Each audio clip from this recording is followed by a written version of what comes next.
All right, and we're back. Listen, I've been out here in these Vigo streets, knocking them down literally. I'm in a scandal damaged blue, where I talked about it recently on Gagging, where I got drunk on Vigo and actually flew somebody, unbeknownst to me, into Atlanta and had sex with them, and now it's everywhere online. Wait, You did what? what? Wait. You got drunk on Bigo and then had a booty call? Was that I on got Bigo too?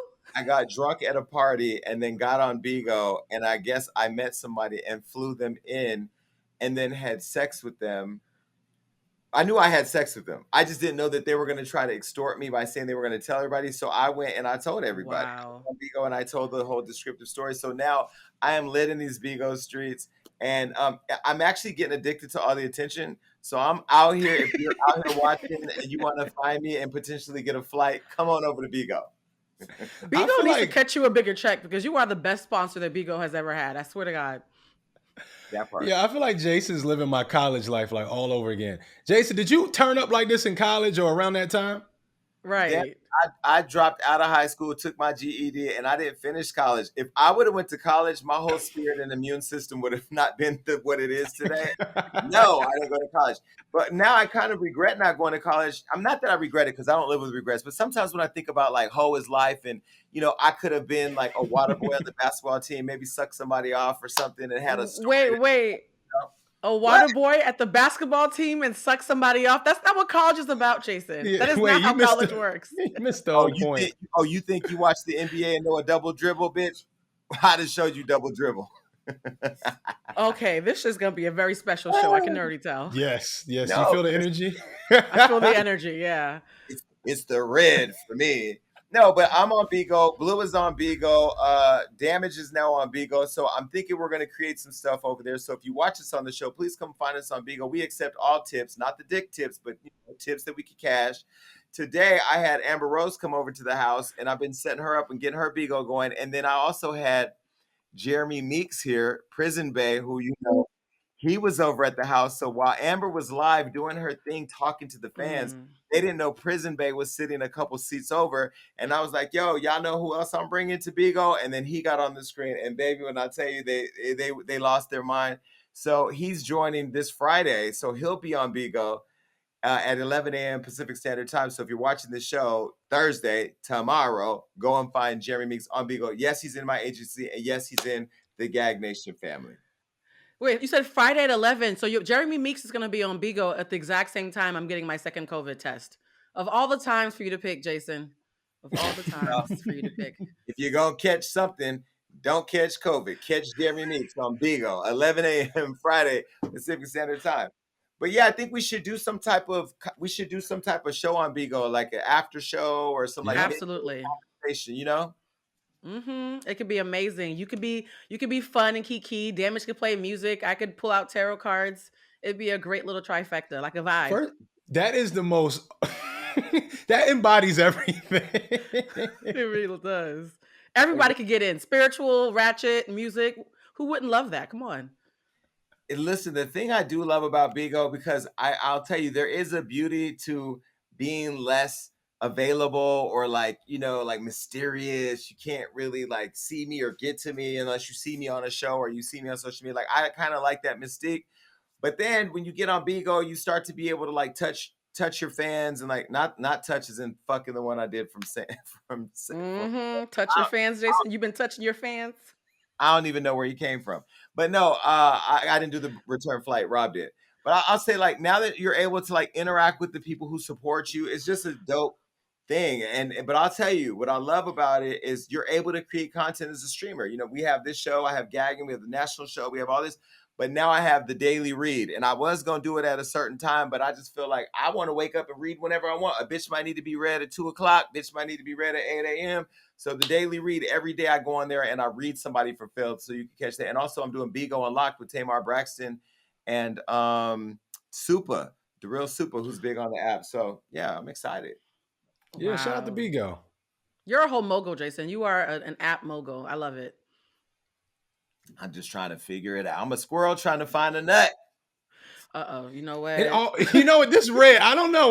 When I see Jason in red now, I know it's a warning sign. Like, watch out. It's either red or animal print. Remember when he wore that animal print yeah. jacket and we couldn't control him for the whole show. Jason can't do colors or prints anymore on this show. Okay, we're gonna have a new mandate. That's so true. And let me send another message to everybody out there. Make sure you are living in your truth, because when you live in your truth, you take the power away from a motherfucker. I dicked somebody down and they was going to tell the world that they got some dick. Who's out here saying that they got some dick? You got some dick. And I think the bigger issue that everybody is having is that he's 24 and I'm 43. Let's be clear. If you're 23, 24, 45, 42, 43, 36, if you're somewhere in between that age and you want to get fucked and I'm feeling some type of way, pull up. It's nothing. But I also feel like, why are people tripping? I am a single man. Am I not able to do what I want to do? Jason, you're becoming one of the city girls. Like, I don't even know what to say right now. Young Miami, Carisha ain't got nothing on Jason Lee. Period. Okay. But I'm having a good time. Now, question, this isn't something we were going to talk about. Are you hearing about the drama between Joe Budden and his co-host over at the Joe Budden show? Yes. Yes, I've heard some murmurings, some loud murmurings. Yeah. What is happening? Because I haven't been paying attention, but they said Rory and Mal left. Joe brought some new people in the show. Damage, you watched the show. What do you think? It happens. Mal and Rory, they're no longer on the Joe Budden podcast for the time being. I think they got to a point where they got to a certain stature and they need to figure out hard iron the business out. I don't know how their relationship started. I don't know what the paperwork looks like, but it seems like from listening to the show, they're figuring out the business and Mal and Rory are supposed to return. That's what it seems like to me. I don't watch the show, but the little bit I heard. Well, are they saying that they're going to return? Because I know that there was a big announcement that came out that Joe did that partnership with Patreon. Patreon being an app where fans can subscribe, and there was that sounded like a huge announcement, and then this fallout happened kind of right after that. Is the way that it's being communicated that maybe there was like a lack of distributing money, or what was it? Because I know we're the Destiny Child podcast. So Joe, this is no shade to you. We've had so many motherfuckers in these boxes at this point. You just blink your eyes and hope when you wake up we all still here. Okay, so right. Throwing shade, but are they saying that it was a money thing or maybe like an ownership thing? What I heard, because I actually heard Joe Budden talking about it himself. I don't watch the show, but I heard a clip of him talking about the relationship, and he said it deteriorated because he wanted the personal relationship to still flourish while they were protecting their professional selves in a very objective kind of way. And so Joe wanted to be more like a family thing, and they were like, no, let's get our money right first before we talk about family. So it feels like the lines between personal and professional got blurred, and they had different priorities, from what I heard Joe say out of his own mouth. Yeah, and I listen to the show a lot, Jason, and I think working with you, and I can't speak on the actual situation, no one knows, but from speculation and listening every week, there's a part of this game, Jason, where you handle a lot of the business, right? You handle the moves and everything, and I'm not saying those people weren't involved, but maybe they weren't involved, and when things got to a certain point, now it's like, hey, it's time to figure this all out, while Joe has always been focused on the business, always figuring out how the brand is going to grow. So I think it's just at that point where these guys been together for years, where they have to just iron out, okay, who's getting paid, why, what's the routine? And I think you could probably understand that, Jason, because I think we've been there at one point. Yeah. Do you think there's entitlement though? Do you guys think there's any entitlement when your friends come up with you and you're really successful? Like Jason, if you had done this show with two best friends from when you were younger, I can see how they might, unlike me and Damage, who respect the boundaries, they might feel more entitled to things just because they're friends with you. And I'm wondering if that played a part too. But there's another side of that coin. Like I for Damage to come in at the time he did when I didn't know where the show was going to go, for you to step up when we needed somebody to be a third anchor on the show. Damage didn't have to do that. So on the other side of that, you didn't have to do this. So on the other side of that coin, even though it's Hollywood Unlocked with Jason Lee and I'm navigating the business and trying to figure it all out, we're all figuring it out together. So I'm also obligated to be fully transparent with you, make sure that you're part of the process. If there's not enough transparency, make sure that you feel comfortable with it, because ultimately we all want to feel valued. I don't know their relationship. Right. I know it appeared that he valued them, and I know that they found their own footing in the show. It is the Joe Budden podcast, and so it is his show. But when you have people like, a Damage who can lay me up and set up something on the national show, or you to be able to come in and be very passionate about topics that are important to our audience, it's my responsibility as the leader of the show to not just focus on the external business of it, but focus on like all the moving parts. So I don't know what's happening. I know fans have been trying Yeah. to get me to be messy about it. Let me just say this to you and to Joe. Joe, I respect how you built your business. I respect how you built your foot in the culture. I respect that you are on there next to making sure that the people that you work for that don't happen to look like us are paying you what you're due. And I like the fact that you haven't thrown your co-host completely under the bus. I know you said that Rory tried to fight you. That was some messy shit. But either way, Oh. I'm not going to throw shade at Joe because even though he's mad at me because of the Tahiri interview and we had our little moments, whatever, Joe Budden is still an important force in the culture and an important voice. And the fact that he started out as a rapper and found his way here and isn't just a celebrity with a podcast, but actual voice that matters. I hope they work it out. I hope the show gets back to what it was. But I can tell you as somebody Absolutely. who's I can tell you as somebody who started out with other people and ended up with a team that has my back and that's in it now, change is inevitable sometimes, and Joe is going to be okay because Joe ultimately is still Joe Budden. Now I'm just saying we really don't know what's really happening between them. Every time I listen to the show, Joe is bigging them up. It sounds like they may be making a comeback, and I know it's what the fans want. So salute to all of them because some people they go through these hardships and it's just over. So for the fact that they're trying to work it out, just shows that there's still like a core friendship there. He still loves them, but in the words of Steve Harvey, and I do not quote Steve Harvey very often, you can't take everybody with you. You just can't take everybody with you. Oh well. Yeah. And we don't know what's happening behind the scenes. We don't know what's driving the division. You know what I mean? Some people change internally and become other people and their priorities shift and you're no longer the priority that you or the show or the audience. And look, you the fans, you guys have to understand that people go through change, whether it's Joe making the change or them making the change. You have to learn how to embrace the change because I think although this show now is a different version of many different versions of the show because we went from Hollywood Unlocked Uncensored to Hollywood Unlocked Uncensored to Hollywood Unlocked Uncensored 3 to Hollywood Unlocked with Jason Lee Uncensored. At this point, people just log in to see what the fuck we talking about. But I thought about the audience the whole way we were making our changes, but I also understood that like sometimes things just change and that's okay. That is true. Amen. Amen. And one thing that needs to change that I felt very passionate about last night on my other show is what's happening in America again still today. We've been talking about Black Lives Matter for a long time and we've all been out here in the streets marching and protesting and putting online what we feel about it. But this young boy who again looks like me, 20 years old, father of a kid, his name is Daunte Wright. He was shot and killed by a police officer in Brooklyn Center, Minnesota. And that's about 10 miles away from the where Derek Chauvin is on trial for killing George Floyd. And we've all been following that. We see the Derek Chauvin case. They're actually lying and coming up with all types of shit and trying to diminish the character of George Floyd to try to get that cop off and just highlighting what white privilege looks like. We've been talking about it a lot Mm-hmm. on this show and all our other shows. But last night I got emotional because I was talking about that lieutenant who was pepper sprayed while wearing a uniform, and then now this 20-year-old kid, and you can't even keep up with the amount of disrespect towards people of color. Today, we posted a white man in the neighborhood attacking a young black man walking around. What I do love is in that situation, the community came to support that black man. And then in this case, with Daunte, the police officer was just recently arrested for second degree manslaughter. And so I guess, I don't know, I'm sure you guys have heard this case, but this is when he was driving in the car with his girlfriend. He was pulled over because he had air fresheners hanging in the window. He was on the phone with his mother. And then the boy was shot later, I guess, drove off, crashed, and later died. Uh, Mm-hmm.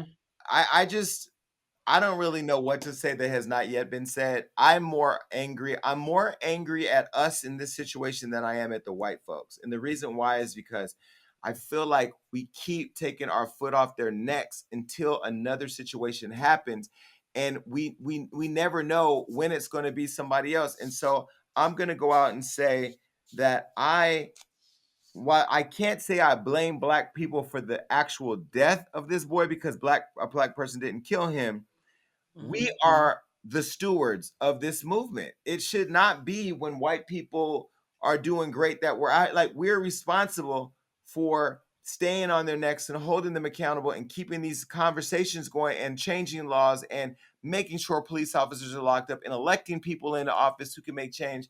But I'm just emotionally and spiritually exhausted at this point of having to come here and tell these stories, and almost hopeless and helpless because I'm talking to an audience who, although I'm telling you what you should do, you're also sitting at home feeling helpless as well. With Masterclass, you can learn from the world's best minds anytime, anywhere, and at your own pace. You can learn how to write for television from Shonda Rhimes, improve your songwriting and producing skills from Alicia Keys, or learn independent filmmaking from Spike Lee. With over 100 classes from a range of world-class instructors, that thing you've always wanted to do is closer than you think. I recently checked out my friend Mark Jacobs' class, and I was blown away by the depth of knowledge and the quality of the experience. Learning more about how he started his business from the ground up and listening to him talk about the power of network really spoke to me and my own journey to create my business. Because it's not necessary to sit down and consume a full class start to finish, sharing insight from individual lessons or what you were able to learn in 10 minutes is great too. I highly recommend that you check it out. Get your unlimited access to every masterclass. And as a Hollywood Unlocked Uncensored with Jason Lee listener, you get 15% off an annual membership. Go to masterclass.com/unlock. That's masterclass.com/unlock for 15% off masterclass. Yeah, we Yeah. have we have we have fatigue. We're tired. Like to your point, there's so many stories happening simultaneously. I literally heard a story today about a 74-year-old lady who's the same age as my mother. They broke her arm while visiting her house to check on her son. Like imagine seeing a body cam footage of them taking a 74-year-old black woman and yanking her like a rag doll and breaking her arm, right? Like we get no grace. And this young man, Daunte, died over a clerical error. They sent something, a summons, a Zoom summons to his house to the wrong address, and because he didn't receive it, that's why there was a warrant for his first arrest. It was a clerical error, and it wasn't even his fault. And so, I'm going to keep on bringing this up. A white person can literally murder people and make it to the jailhouse. We can't even have an air freshener without being murdered ourselves. And that whole thing about 26 years and she couldn't tell the difference between a taser. Kim Potter, the one who was identified as the cop who killed him, she couldn't tell the difference between a neon taser and then a black gun, right? And in my mind, I think she did make a mistake, but I think for her, she saw him as an animal that needed to be put down, and that's what blinded her. It wasn't that she couldn't tell the difference. I think she dehumanized him. And black bodies are not humanized right now, and I'm tired of it. I am so freaking tired of this. But Blue, I want to piggyback off of what you just said, where she couldn't tell the difference, right? So this person's been in the force for 20 plus years. You couldn't tell the difference between your gun and your taser. So my question is, how many times did she pull that gun? If that's your go-to move, how many times do you go for that gun? That was her first instinct. A person that's been working on the force and also trains people. Her instinct is to go for the gun. So outside of this situation, how many times has she pulled that gun on somebody? And What was he doing? piggybacking. What was he doing requiring you to taste him anyway? I mean, I looked at the boy. He's a small young guy. I didn't hear in the report that he was fighting her or trying to resist arrest. The same with He this army lieutenant wearing the army fatigue pepper sprayed while sitting in his car, who handled it very, very politely. And the other thing, the guy today with the white man, like I look at us being really nice to these white people in the midst of like pure disrespect, a threat of our own safety, feeling helpless, feeling like we're getting ready to die, and they still don't give these people justice. That army lieutenant, when I tell you he handled that way better than I would have died there in that situation. He was You know what I perfect. He was Jason, absolutely perfect. He was perfect, but still not enough to be treated like a human being. Exactly. but Jason, even if we were highly disrespectful, I can go on YouTube right now and watch compilations of white men, with guns, knives, bats, no shirt, no shoes, screaming, and I watch a police force take them down with sandbags and rubber bullets and have all types of protocol and bring them into safety. So there's still no excuse. Even if he was the most disrespectful man on the planet, he didn't do anything that caused him to lose his life. He didn't swing at anyone. He wasn't a man, though. That's the thing, Damage. You're talking about Mm. white men being people. He wasn't a man. He was a wild monkey to them. And that's the problem. They're not seeing these people as men. And what kills me is that area is already going through so much, because we just saw recently that we found out that George Floyd's girlfriend was actually Dante's teacher. So imagine you just lost George Floyd, the love of your life, last year, and this year one of your students dies the same way. That lady is going to need a lot of therapy. A lot. That community is going through a huge crisis right now, and they still don't see us as people. Kim Potter did not see that boy as a person, and that's why he's dead. It wasn't because she made a mistake. It's because she didn't see him as a person. What's the therapy for our culture, though? Like, think about it. What is Yeah. the healing process for our culture? We've had so many decades of you going all the way back to slavery, which I don't even like to go that far back, but let's go back to slavery, to the civil rights movement, to all of our experiences as Black people or people of color. What is the therapy? What is the medicine for the PTSD that we go through? All people of color, when they're pulled over by the police, believe it could be their last day on earth. All of them, even Yep. me. And I don't even break the law. I had my situation I talked about. I don't know if I talked about on the show, where I was riding in a Rolls Royce with my friend, and Cardi called, and we pulled over so I could finish the call. And the police drove by, and the way he stuck his head out the window was just like what they looked like back in the 60s when they were lynching Black people in the South. And he did a loop, and he came back, and they pulled us out the car, handcuffed me, searched my stuff, and wanted to know whose car it was. Like, a Black person can't have a Rolls Royce. And so what I'm saying is, I feel like nothing's gonna change, and this is why I want to circle it back to why I blame you, Black people. Y'all gotta stop trying to be lit like these rappers, focused on how many chains and bitches you can get, and you need to get your community together and become a cohesive group of people that stays on their fucking neck. My hometown right now, I had a Black mayor who was a Democrat who did not serve our community. Mayor Tubbs, you bitch ass nigga. I saw what you said about me in that article too, where you said I was a disgruntled former resident. No, I'm a nigga from your community with a platform that knows that you're a coon, Uncle Tom ass nigga who lied to our community and failed our Black community. And so I went back and single-handedly helped push the new Republican mayor, who's moderate Republican, but he's also a Black man. I helped push him over the finish line to be able to get him elected, so that way we can start to come together as a community. And the one thing that I like about what he said, his name is Kevin. What the mayor said was, I want one Stockton, where when you travel to the south side of town where all the Black people are, it's the same as you are on the white side of town. And I want to use the resources on this side of town to help the resources on that side of town. And I want to work with you to look outside our community where we can bring resources in to help change and transform the experience of living in Stockton. That's the type of leadership that everybody around the country should be electing into office, because this kid died. Yep. Let me be clear. This happened right next to where George Floyd died. So that community should be on fire until Derek Chauvin and all the other police involved are locked up. Your fire is so dim that this little nigga died. That's crazy to me. And that's why I will continue to use my platforms to continue to highlight these issues and continue to say, Sean King, you're raising all this money off the backs of our dead Black brothers and sisters. Where are you spending the money? Why not use your network to launch a GoFundMe account for this boy's family? And I'm speaking without knowing if you did it or not. I'm sick of all these online digital activists who are just putting out information to gaslight our people, but then don't come through with very clear action on how to transform change. You know what I mean? And so I hope that people will just become a lot more woke and start to get more involved. I'm afraid we're becoming too predictable. I'm afraid that they learn how to outrage us. They know if we do this, they're going to do that. I feel like everything about our community is predictable. I feel like even the outrage, I feel like they know if they do certain things, how we're going to go to the streets and how they can lock us up. And I feel like we do need to come up with a better game plan, and we got to bring back that sense of community, because us storming the streets, we did that with George Floyd, and now we're looking at this case. I'm hoping it'll cause a mistrial. All this that's going on there while Derek Chauvin's on trial, I hope all this outrage, all this protest, it doesn't cause a mistrial with that. I'm just afraid at this point, and I feel like we do need a plan. I don't know what needs to happen, but I'm here for it. I'm here to have discussions, panels, whatever we need to be a part of, because this shit has hit the fan. I don't think. I don't think.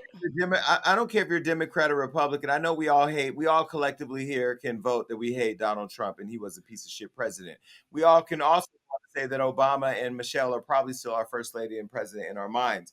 But Joe Biden, I don't give a fuck if you're Democrat or whatever.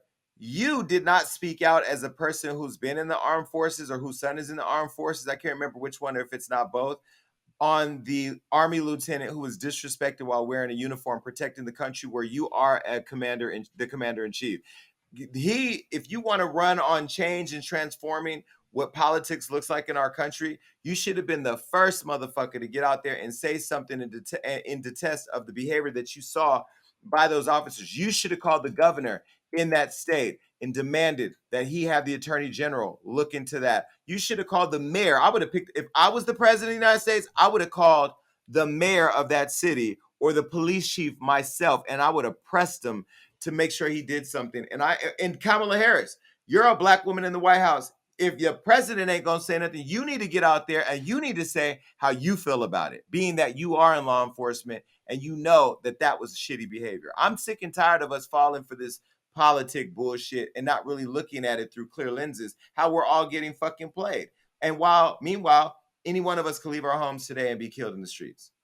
You guys, I think everything you guys have said is beautiful, and I still at my core, and maybe this is just my training, none of that is going to be sustainable unless we address the mental health issue. Because it's been shown time and time again that activists, community activists, elected officials, when you do not take care of your mental, you literally burn out and then you can't serve anybody. So while we're all going to be doing all this work, if your mind is not right, you can't take us any further than you've gone yourself. You can't pour from an empty cup. So yes, be an activist, be an advocate, but please make sure your mind is right or none of this is going to go anywhere.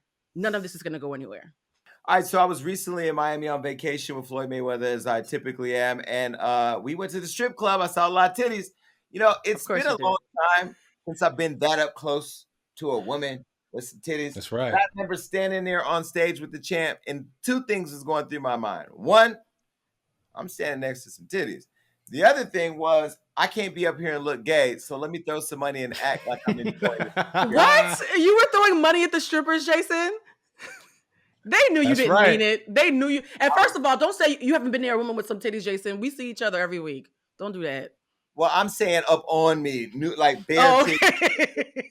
Bare tits. I was hanging, literally hanging with titties. But I'll say this. When they delivered the money to Floyd, there's this video I put on my Insta story where Floyd was carrying this big old thing of money. And I'm like, yo, there's a lot of ones in there. And I didn't even know that I was going to come here today and talk about Usher having money problems at the clubs in Vegas. Apparently, he's going to strip clubs and he's having an issue throwing out fake money. So there's now a stripper union investigation calling Usher out for throwing fake money at a Vegas strip club called Sapphire, which I've been to. And he did this during the pandemic, specifically hundreds, 20s, and $5 and $1 bills with his face on it. Mm-hmm. Guys, I have a very different perspective on this. Talk to us. All of my LA friends that are like influencers or mixy, I think is the word that you guys like to use. Whenever they throw a party at a strip club, they'll use real money, but as a party gift, they always have money with their face on it. I literally collect dollar bills with my friends' faces on it from all the different birthday parties. So I don't think it's abnormal that Usher did it. It's actually a really normal mixy LA thing to do, to have real money, but also money with your face on it. I'm just saying. Well, I agree. But listen, my friend, his name is Stephen Bartlett. He just dropped this book right here. It's called Happy, Sexy Millionaire. He just sent me this, right? Damaged Blue. Listen, let me tell you something. He sent that in a box full of money with my face on it. I can't even make this up. But listen, if I threw this money in the strip club, okay, I can't be mad if people is in there in the motherfucking pandemic trying to pay their bills, and now you got to look at $100 bill with my face on it. They didn't come to work for this bullshit, Usher. We already got over the fact that you have herpes allegedly, and you out here allegedly leaving bumps along the way. But this is the bump in the road that I'm going to have to call you out on, because there's no R&B song that's going to take us away from the idea that you let these women come and play with their pussy in your face for a fake $100 bill. Now, the club did come out and say Usher spent a lot of money. He tipped a lot of girls, so he did his thing. I feel like what happened was one girl maybe wasn't aware of this happening, and she was shaking a lot of ass and picking up a lot of fake Usher bills. She thought it was lit. Like, no, baby, he gave you 1,000 already. That's it. She thought we talked about it. We got the post. I'm going to show you the post real quick. This is what the stripper said, because, you know, strippers, they got a union. They talk. She said, the money does not have trading value whatsoever. Laughing my ass off. Don't y'all think he should be blasted on social media for this? And she actually put a picture of the $100 bill with Usher's face on it. So I don't know, Usher, although I love my face on this $100 bill, if I threw this on some strippers, they'd be upset at me too. So apparently Usher has responded. with a photo of him in a bucket hat made of $1 bills. And do we have Yikes. $1 bills? Do we have that? It And is. he just posted this. So I don't know. People are saying that it was a huge misunderstanding. The people at the club are saying it's a huge misunderstanding, and saying that, quote, Usher was a true gentleman and a great guest at the club. He and his crew converted thousands of real dollars to tip the girls dancing on the stage and left a generous tip for the staff. Apparently, someone in his team left some Usher dollars on the floor to promote his Vegas residency in July. I don't know. Seems a bit cheap. It sounded like a girl tried to get a little extra bonus and was pissed at. No, I don't even think it was extra. I think she wasn't even involved, and she was being a bottom feeder and ran in afterwards and only got the promo and not the real money. So I think she didn't even work for it personally. That's just my opinion. A bottom feeder. I want some of those dollar bills, Jason. My picture is on here, but more importantly, who's cleaning up all these $100 bills? Because everybody in the studio just saw me throw all the money, and they all looked at you know how your people do it side eye. They looked at each other like, "No, he didn't throw that money because I ain't cleaning that shit up." That's cool. They all laughing right now. Well, I'll tell you who else is hilarious. ask for money. DJ Mustard. He is upset because apparently his personal shopper has spent over $50,000 on herself. When you have a personal shopper, they go take your credit cards. Those of you who are out there watching that don't know, they go and they personally shop for you because you don't have the time, or you just don't want to be in the stores dealing with everybody spending their EDD checks and their stimulus on Gucci. So DJ Mustard recently took to his Instagram to air out the former shopper. This is what he said. He said, oh, damn, it's a lot. Basically, this cute ass girl on the left stole over $100,000 or spent over $100,000, and he said that the girl, he was paying her $6,000 a month, $72,000 a year, and she messed it up, quote, for some fucking Instagram likes. Now, he showed more receipts on the girl, and I mean, she looks like a cute girl that you found that you probably wanted to play around with, that you said, here, take my credit card and go buy me some clothes. So now I'm part of your personal shopper. Maybe it was a little personal than that. I don't know. But no, it's just this generation, Jason. I wouldn't say it's more personal than that. It's this generation. So think of this. You're getting $6,000 a month. However, whatever amount she probably spends for Mustard and them probably makes her $6,000 looks like nothing, right? So it's all about that perception and how people use their minds. She's not even thinking about that. She's like, okay, he gives me $6,000, but I'm trying to ball out like them. I want to look like them. I want to live that lifestyle. You're not even thinking, and that's why you got to hire legit people, because if you're trying to put somebody into a position, this is what they do. If you hired a real personal shopper, they would know not to pull that shit, because DJ Mustard is married. His wife, I'm sure, is going through the receipts and all the little, what the fuck is this? Did you buy this for somebody? He like, no, I didn't buy that for nobody. So we got to figure that out. So she made a bad call right there. Bad call.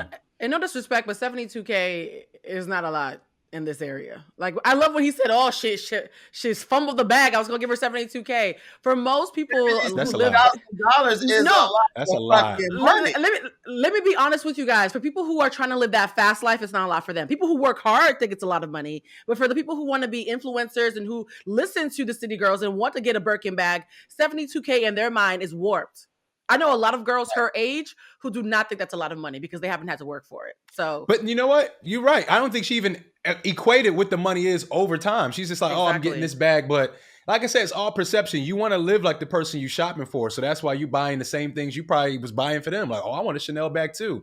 No, baby, slow down. Save up for your Chanel bag. She admitted it, though. I love that sis said, I'm sorry, I got greedy. Like, I love that she didn't lie. She was like, you caught me. She did not. She did. Yeah, this is a screenshot of her saying, my bad, I got greedy. She said, can we hop on a call? Because no one else is involved. It's just me, my wrongdoings. You really ran up my car. You really crazy. So sorry. Truly am sorry. Should have never got to this point. My temptation ran to greed, and I'm so sorry. Girl! No, ain't no They know Who told you your dumb ass is going to jail? What is wrong with this generation? I love that she admitted it, though. I love when people make mistakes and they can just eat it. So I'm giving her points for eating it. My temptation got out of control. Bitch, I will pull up at your house. I would take your wigs and I would go sell them on Slauson. I would everything about your life. You would have to put your ovaries on the market for me. You would have to pop out and sell babies to catch up. If you do 2 babies, if you could produce 2 kids as a surrogate, you could probably pay me my money back. I can't believe she texted that. She was like, my I mean, bad, I did it.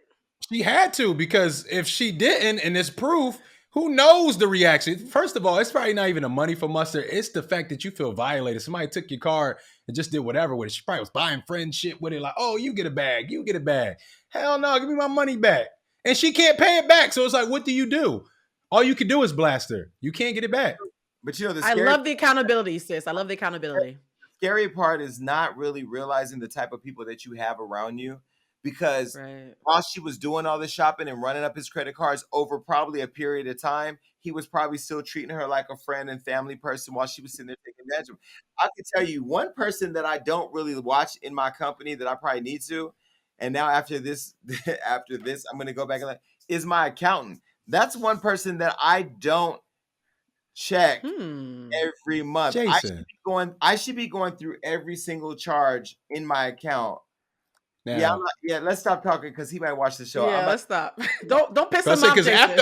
after our Fat Joe interview, I thought you'd be on top of that. Boy, let me tell you something. If I find out that my account was stealing from me, I'm gonna tell you right now, with the artillery in this house, I would. There would be, Jason, there's something called a forensic accountant who goes in and checks other accountants. Just get one of those. Get a forensic accountant.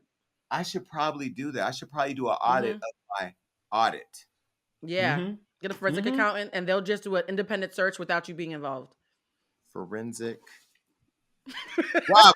Rob, I feel bad for Jason's accountant. All right, so Rob is looking for a forensic accountant. I'm gonna tell you who else needs a forensic accountant.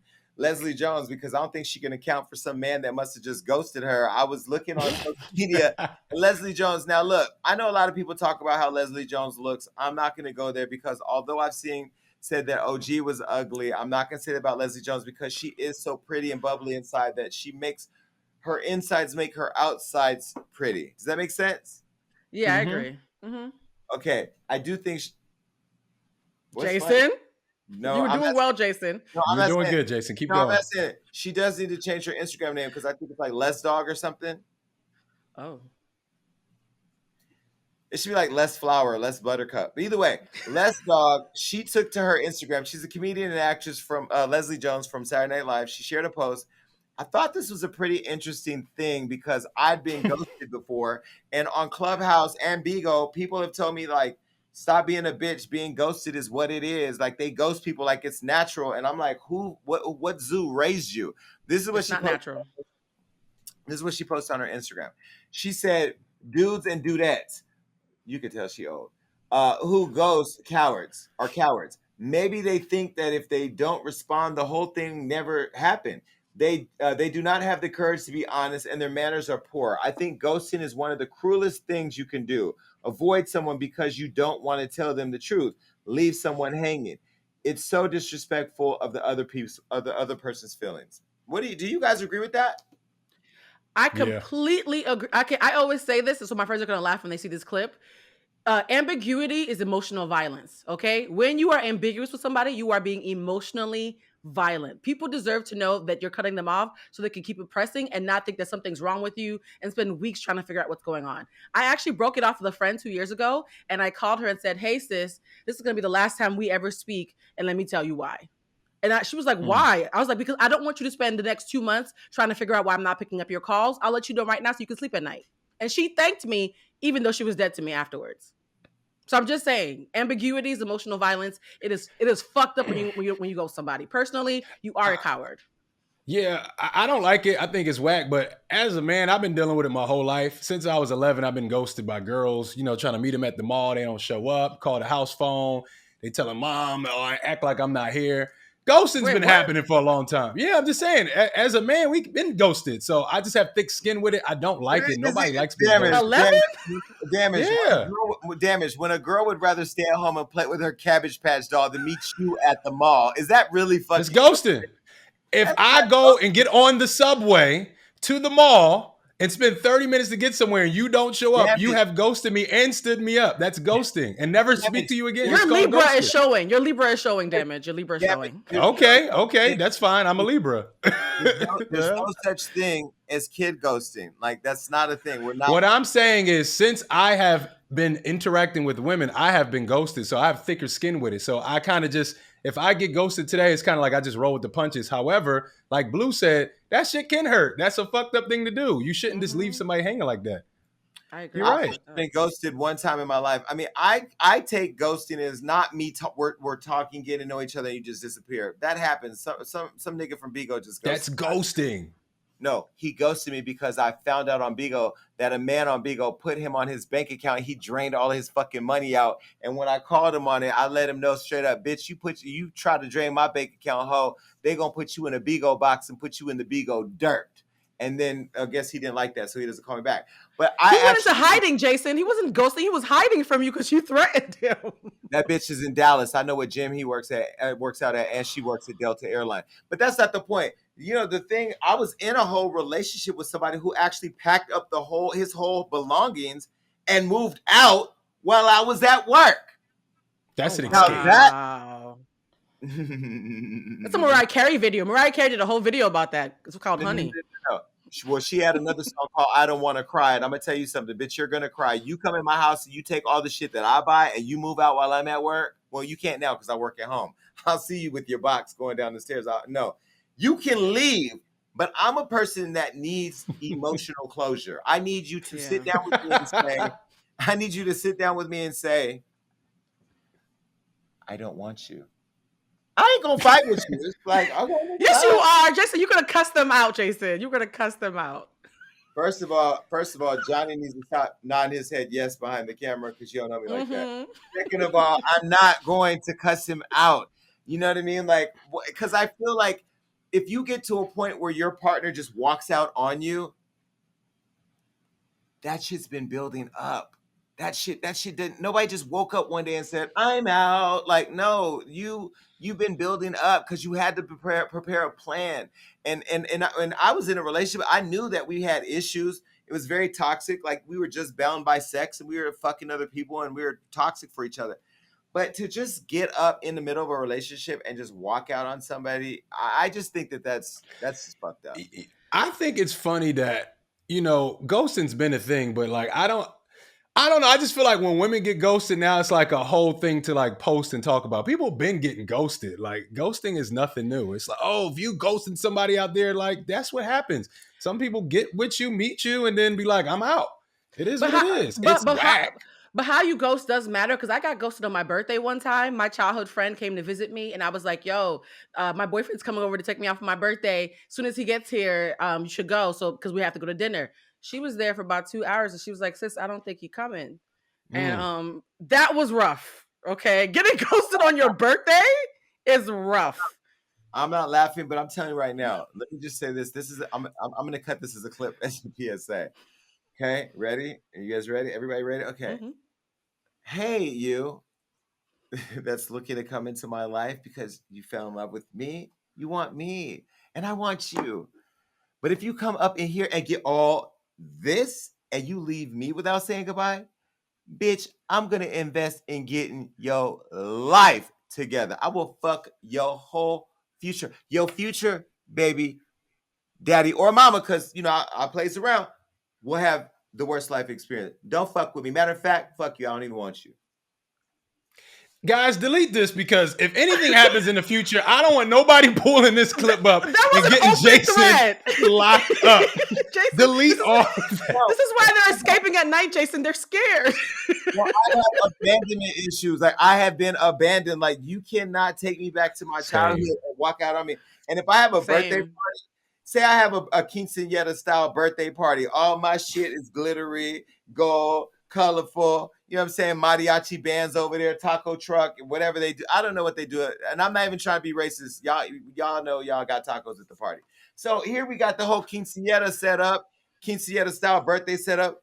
And you fucking, and I'm telling you that my Prince Charming is coming. My knight in shining armor is coming.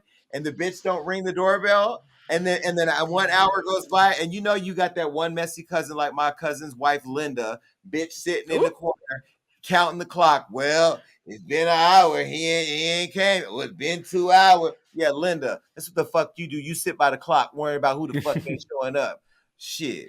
That's See, all I like her. I was triggered. It was the worst birthday ever, by the way, guys. It was the worst birthday ever. But look, I'm such a veteran at getting stand up and ghosted that you kind of got to know when you start feeling that temperature, you give them an out like, hey, you want to just stop talking? And they'll be, oh, yeah, I feel like this is going on in my life. Or I feel like you're not going to make it tonight. You want to reschedule? Because sometimes people need that leverage because they will just ghost your ass. So if you get that feeling in your heart. There was none of that, Damage. It was like, I can't wait for your birthday. There was none of that. No, I didn't see that's it coming. fucked up. Blue, no, that's fucked up. Yeah. That was bad. I'm just saying. Like I give him a little leeway. I'm like, hey, you want to reschedule? Yes, something came up. I'm like, okay, I know what's going on. Don't ghost my ass. No, but because I'm gonna hate you. And let me say, this is where people say on Bigo, I'm not humble or whatever. I'm Jason Lee. You fucking ghost, bitch. You better be ghosting me for Rihanna or Frank Ocean or something. Like, it better be a come up. Don't ghost me for, a Taco Tuesday party at EJ King's house. That shit happens every fucking week. I got invited to a Taco Tuesday party the other night from somebody that I used to know. I'm not coming to play around in your taco meat. I'm just not. I have other shit to do. And I feel like let's go to Aruba. Well, no, because I got a boo there. Let's go to Mexico. Let's go to a place where we could just enjoy each other. We don't have to. Taco Tuesday, so blah. Oh, look at you. Look at you. Now Taco Tuesday is nothing. That's where Jason's at. He's in Miami on Tuesday, New York on Friday. He's like, Taco Tuesday? Local? Why would I say local?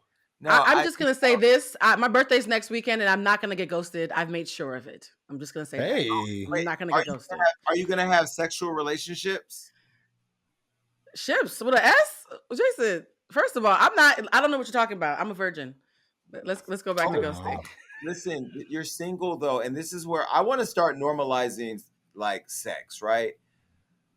If you're single, you can have. I have had sex. I've just had sex. The bottom line is you can have sex wherever you want, however you want, whoever you want, however many people you want. And I feel like if you want to have sex with more than one person, it's your birthday. You should let your. How old are you turning, Blue? I'm having a big 40th birthday party, and my hotel room is $1,000 a night. So I might have to make something happen to make that room worth it, because that's rent money. So in the spirit of turning 40, just divide that by 10. Have sex with 2 people at 11 p.m. and have sex with 2 people at 1 a.m. And then you will have had sex with 4 people in 2 different years that don't count. Oh my God. You give the worst hoe advice, Jason. I am not going to have sex with 4 people in my expensive ass hotel room. They might scam me and take my cards. No, I don't trust these LA dudes. $200 an hour. An LA man is a New York woman, okay? I don't trust them. they move funny out here, Jason. They move real funny. Well, I know they move real funny on Bigo too. I ain't never, and the people were gagging on online. There's a whole TikTok video, which is hilarious, of me having sex with this guy, because not of me having sex with him, but they're actually they're playing back the audio of me telling the story. The gag is, and people think I'd be plotting on making my shit messy. I was in a restaurant having breakfast, eating salmon and eggs, recounting the story. And I was saying how I made him eat his own cum. I didn't make him eat his own cum. He wanted to eat it. I just scooped it up and put it in his mouth. But I said wait. Whoa. What? I said it in the restaurant, but I guess I was saying it so loud because I was in it. I mean, I was Jason Lee-ing it down. And the people in the background were like, so they've taken a clip of the recording and made a TikTok video out of it. I'm about to get some of my green juice here. I'm healthy. I lost 114 pounds. And get the condom, Magnum. It's real. I'm gonna come later with my Magnum, just so you know. Get a Magnum. Get my motherfucking lubricant, KY, that extra wet shit. And start connecting the room, right? Okay, that is hilarious. Get the underwear on, right? He already has underwear. He got his underwear on. His fucking no t-shirt. This is underwear. I'm like, yo, take your underwear off. That is fucking funny. So that is actually funny. Oh my God. You know what I'm saying? I haven't sucked my dick in my dick hard real quick. You know what I mean? Put the lube in his ass. Put the lube on my dick. Put the condom on. Put the lube on my condom. Jason Lee. Clear, so he can say what he wants to say. I had no idea you got down like that. Put the lube on my condom. On my dick. I know you told me, but I don't think I fully received it until just this moment. Ooh. So anyway, I say all that. What is wrong with you? Damage Like, is what openly kind of judging. dinner conversation? No, Like, what kind of dinner conversation is that? that was breakfast. But I say all that to say, Oh. me, Damage, and Blue are over at Bigo. Come have fun with us. Mm-hmm. You might get flown out. It's Oh, good seeing y'all. Shit. I don't think I Jason, ever gave a play-by-play like that to anybody. I Like, have. Watch, I have. you gotta watch the whole video. It's a mess. It's a mess. You are in rare form, Jason Lee. Next time wear black, because when you wear red or prince, we know what is about to go down. Well, I know one thing. I know this was a tough show to swallow. Bye. Oh my God. Bye, guys. Help us. All right, look, that was a great show. And make sure you keep coming back because we got all types of amazing interviews and topics that are going to make you go crazy. that's right. That means like, subscribe, do everything you need to do to make sure you stay up to date with what we got going on. And ladies, stay tuned in because you know I have your back. And listen, make sure that you're commenting below because even though I say I don't read it on the show, that's all I do when it's over. Peace.